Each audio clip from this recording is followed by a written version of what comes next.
Bonjour à tous, Piero San Giorgio. Observer, comprendre, agir. C'est simple. En janvier, on observe ce qui se passe en Chine.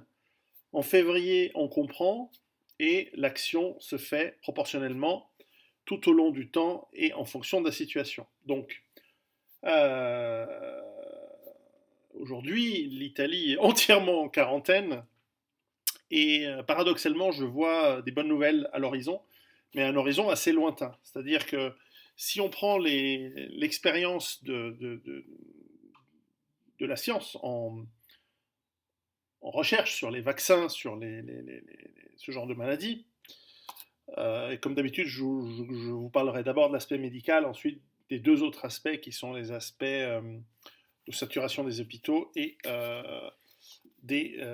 économiques, si on veut.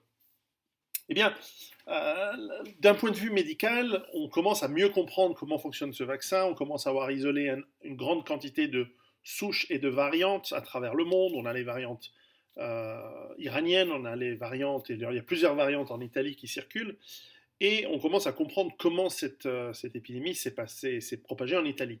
Et je veux dire que malgré, ça me fait toujours du mal de dire pas du bien, mais enfin de dire du bien du gouvernement de gauche italien, c'est que bien que bien sûr on peut dire ils auraient dû réagir tout de suite, etc., dans les circonstances, ils ont fait aussi vite et aussi bien qu'ils ont pu, et on sait que dans ce genre de situation, on est toujours on fait toujours trop peu et on est toujours trop tard. Et vous allez voir les conséquences à long terme aussi de ce genre de problématiques politiques. Alors, les bonnes nouvelles d'un point de vue médical, c'est que on, on- on sait que pas mal de centres de recherche sont massivement en train de chercher euh, des moyens de trouver des vaccins efficaces. Alors, je sais que le vaccin, c'est toujours source de beaucoup d'histoires et aussi beaucoup de fantasmes. Mais l'idée de base, c'est que vous exposez le corps à un pathogène sous une forme réduite et non activée, et vous forcez le système immunitaire à développer donc une parade, une défense, et qui permet ensuite au corps d'être dans son ensemble, et pendant un certain temps, ça ne dure pas forcément toute la vie, eh bien, capable de répondre à ce pathogène dans le futur. Alors évidemment, si le pathogène est différent, s'il a muté de manière significative et que le corps ne le reconnaît pas, eh bien, le système ne fonctionne pas. C'est souvent un peu le problème des vaccins contre la grippe. Cela dit, s'il y a des vaccins qui peuvent fonctionner logiquement, on sait très bien que le système immunitaire, c'est un ensemble de choses, et ce n'est pas que la vaccination. C'est beaucoup plus compliqué. Mais néanmoins, on peut espérer probablement à 6 mois, une année, 18 mois, ça dépend de la rapidité et la complexité de ce vaccin, qu'il y aura quelque chose qui arrive. Mais c'est pas vraiment ça ce qui me, ce qui me rend, disons, optimiste à long terme. Alors tout d'abord, disons une chose suivante, c'est que les 2 prochains mois vont être terribles. Vont être terribles parce que, vous savez, il y a un paradoxe chez le survivaliste, c'est que quand on est prêt, on a nos réserves. Là, je suis en train de préparer mes semis. La semaine prochaine, je vais commencer à planter les patates, les machins. On va faire en sorte de, voilà, sous serre, je vais commencer à faire plein de choses. Eh bien, le problème, c'est qu'on est tellement prêt qu'on est très détaché. J'en parlerai dans mon bouquin sur la peur. On est très détaché on ne souffre pas comme souffre, en tout cas d'un point de vue psychologique, les gens qui subissent en plein les effets, qui découvrent, ouais, ils découvrent la fragilité du monde dans lequel ils vivaient et qu'ils pensaient être parfaitement sûrs et tout. Et là, j'ai pas mal d'Italiens que je connais, etc., qui se préparaient pas, qui s'en foutaient complètement, qui rigolaient de ah oui, mais de toute façon, des réserves, viens, on va en boîte de nuit et tout ça. Ouais, ouais, ouais, bah, en fait, non. Et qui me disent, mais comment on va faire, etc., etc. Mais je dis, mais putain, tu prends 1 kilo de riz, tu bouffes longtemps hein, avec 1 kilo de riz. Alors ouais, c'est fini, les sorties au bar, au machin.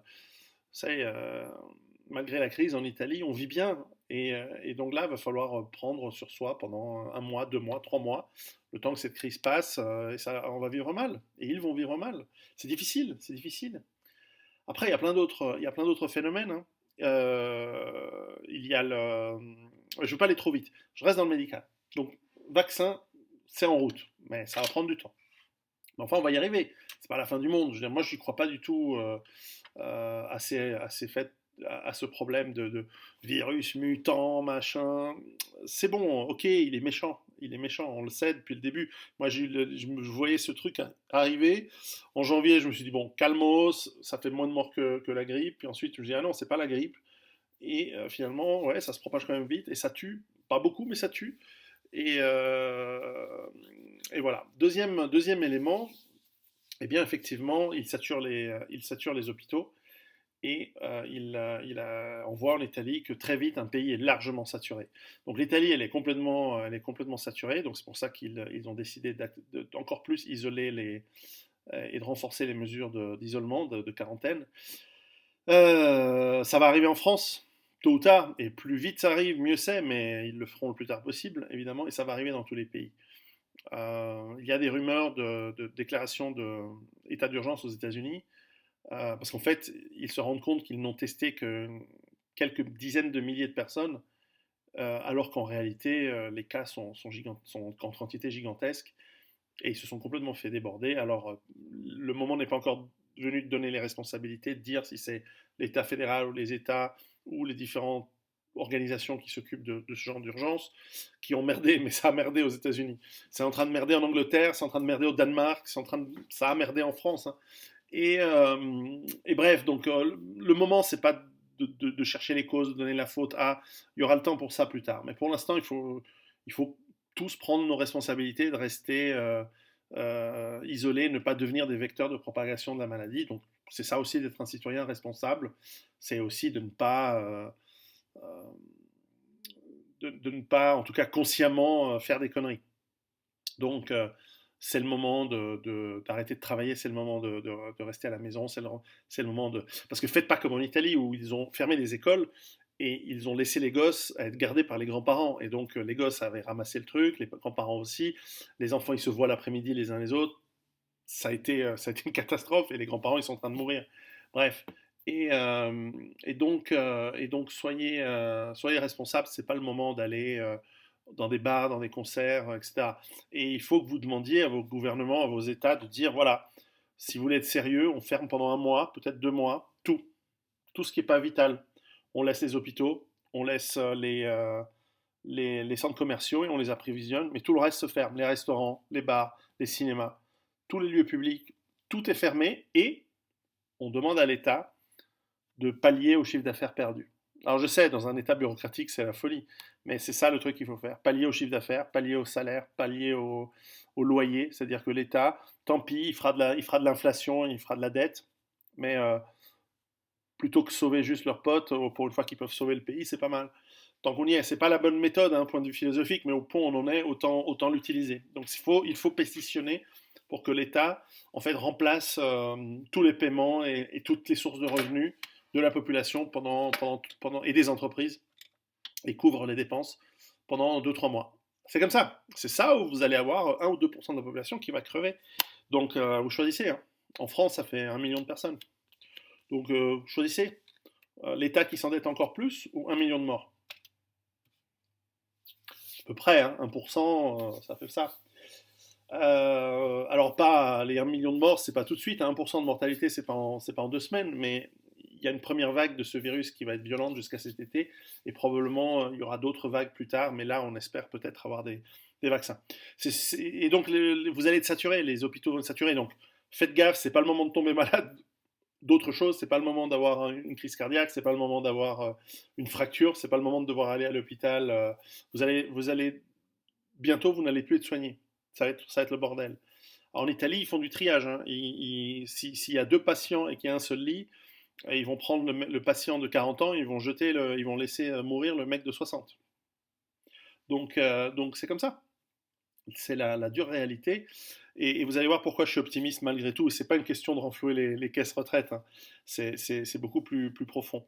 Sur le plan économique, ben, il faut s'attendre, ben voilà, l'effondrement économique est là, sauf il est temporaire, il ne sera pas définitif. C'est une crise conjoncturelle et non pas systémique. Ce n'est pas les cycles. Alors, ce qui va être compliqué, c'est redémarrer des systèmes d'approvisionnement et des systèmes globalisés alors qu'ils se sont arrêtés. Il y a deux moteurs du monde aujourd'hui. Il y a la Chine, qui est le centre de production et aussi de consommation, mais enfin, qui est un des moteurs du monde, et il y a l'Occident, les États-Unis, l'Europe.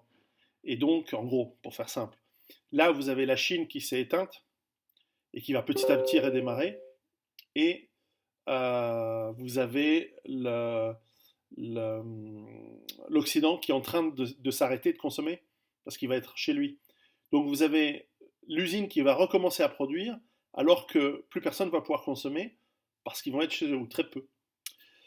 Une autre chose qu'il faut que vous pétitionnez vos États et vos gouvernements, c'est de dire faites en sorte, je l'avais dit dans l'autre jour dans mon live, faites en sorte que nos États, nos gouvernements euh,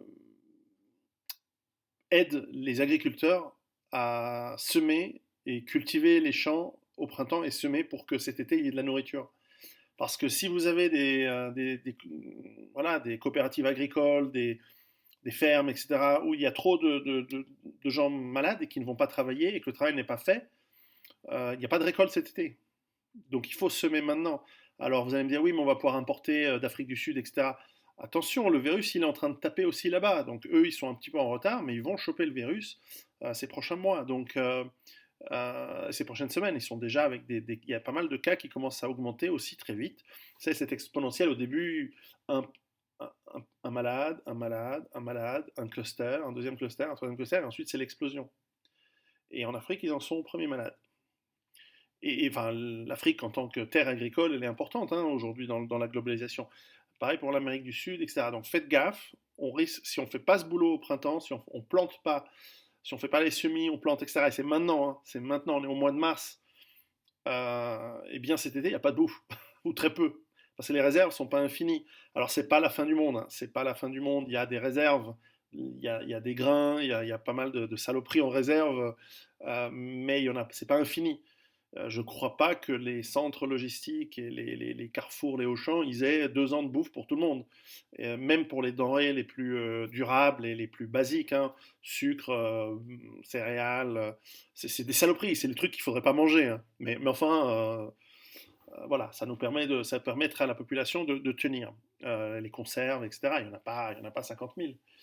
Donc, le riz, tout ça. Donc, faire gaffe. Puis en plus, c'est comme c'est un problème global, on ne peut pas avoir une région qui aide l'autre. C'est vraiment tout le monde va être touché, plus ou moins, voilà, à 3 à 6 mois, tout le monde est touché. Donc, il n'y a pas de. Il n'y a pas de plan B, il n'y a pas d'équipe de pompiers qui va aider les autres. Donc voilà, c'est un peu chacun pour sa gueule, j'ai l'impression. Donc c'est terrible. Et puis surtout, il ne faut pas paniquer, tranquille. Voilà, on a fait le boulot, on sait ce qui va arriver.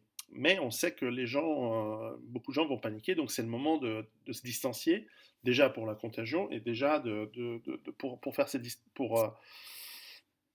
pour ne pas pour ne pas aller subir la connerie des gens.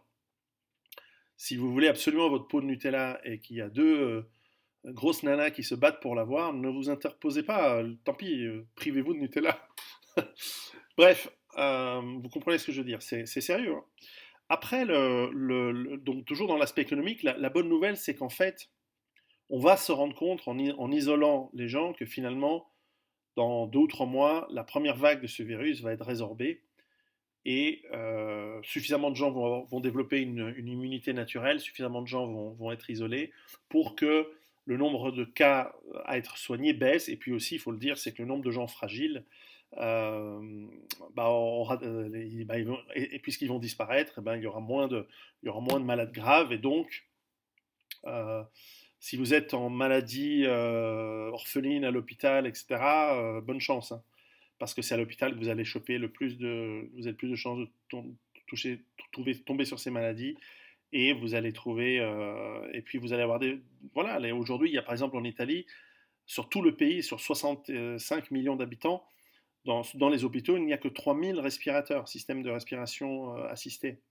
Bon, ben voilà, ils viennent de passer les plus de 10 000 cas, 600 morts, je crois, par là, sauf erreur. Et donc, ben voilà, ils ont déjà plus de gens malades, dont une bonne partie est grave. Donc, ils ont déjà dépassé la capacité des hôpitaux d'avoir des gens sous respiration. Donc, c'est fini. Et donc ça veut dire quoi? Ça veut dire que si vous avez des problèmes autres et que si vous êtes un accidenté grave, si vous avez, bah, il y aura peut-être pas le moyen de vous sauver. Donc la médecine moderne a ses limites.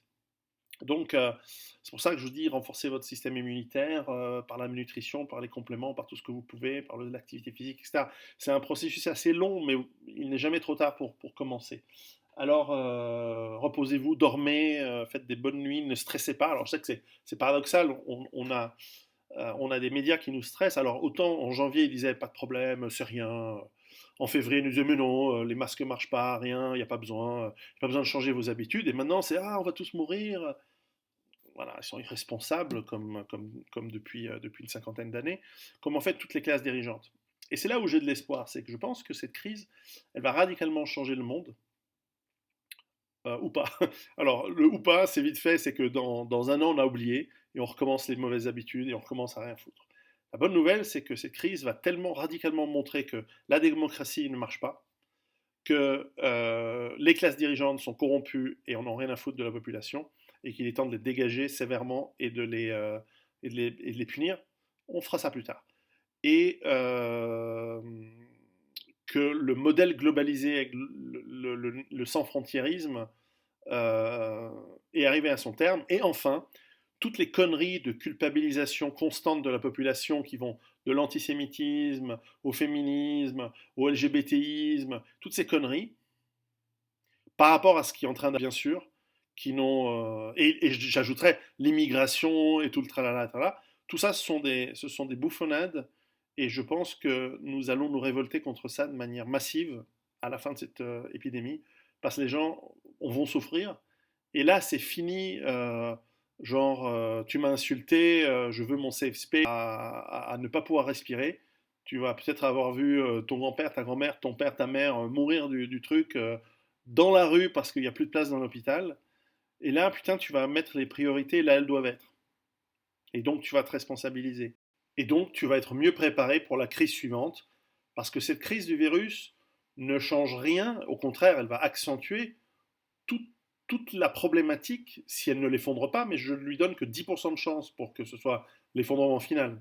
Je laisse 90 chances sur 100 pour que, au contraire, le système en sorte en réalité affaibli. Et donc il va falloir réfléchir à un nouveau système économique. Mais en attendant, ce système basé sur la dette, basé sur la croissance infinie, basé sur une certaine classe politique corrompue, eh bien, il va être, s'il ne va pas s'effondrer peut-être ce coup-ci, il va être fragilisé.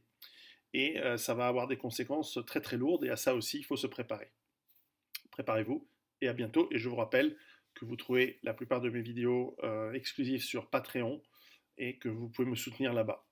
Et sinon, bah, inscrivez-vous à ma lettre d'information sur Piro.com, c'est gratos. À bientôt!